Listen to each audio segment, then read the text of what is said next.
Gavana wetu mtarajiwa wa Mombasa Omar, tumpigie makofi ya kuja nene nasi.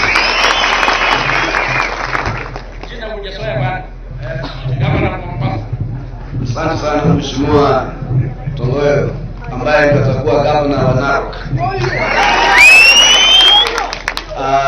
Makamu wa Rais ambaye ndio clerk wa mahasla katika taifa la Kenya.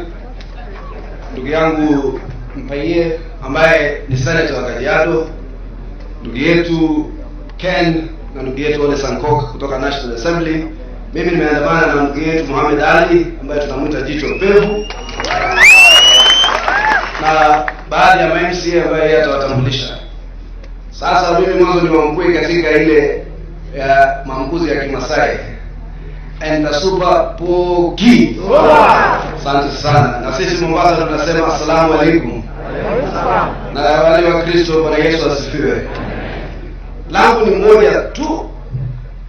Sisi tulipokuwa tukiwa vijana tuliwaambiwa jamii ya Masai ni watu majasiri sana. Wao wanaweza kuua simba na mkono. Sasa sisi nyinyi mkiwa mmeshikana nyuma ya naibu wa rais, mnaweza kuua simba na mkono. Wale wengine wale ambao wanapigana na naibu wa rais itakuwa ni jambo. So siku ile tutataka na jamii ya Masai lazima wako nyuma ya naibu wa rais kabisa. Na mimi sina shaka na hiyo. Sisi naibu wa rais ambaye ndio hasa mkubwa anatuwakilisha yale maazimio na matarajio yetu sisi kama watu wadogo katika taifa la Kenya. Kwa muda mrefu namwambia Mohamed Ali, miaka nenda miaka rudi huko katika masuala ya kiserikali, watu wa Mombasa wanaongea mambo madogo kama ID, citizenship, recognition, mambo madogo kabisa. We should not be talking about these issues over 50 years after independence. Na sisi na nyinyi mkiwa wa Masai, sisi tumetolewa katika ile the same cloth.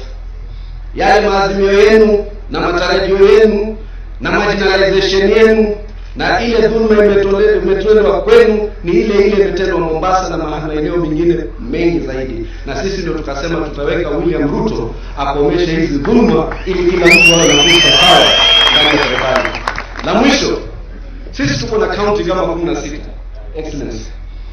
Hizi county 16, Kajiado, Narok, West Pokot, Samburu, Turkana, Marsabit, Isiolo, Mandera, Wajir, Garissa, Mombasa, Lamu, Tana River, Taita Taveta, Kwale, Kilifi na nyingine. Hizi lazima zote sasa zikiwa ni counties zimetengwa zishikane nyuma ya hasla ili tuhakikishe tumeleta uongozi mpya. Hizi county ziko na kura karibu milioni 3. Hasla akimaliza, the first president from what we call minority communities in Kenya shall come from the Hasla movement through William Ruto. Wajua hii Hasla imefuta kitu inaitwa ukabila. It has cancelled out political contestations on the basis of tribe and has made political contestation on the basis of issues and equality.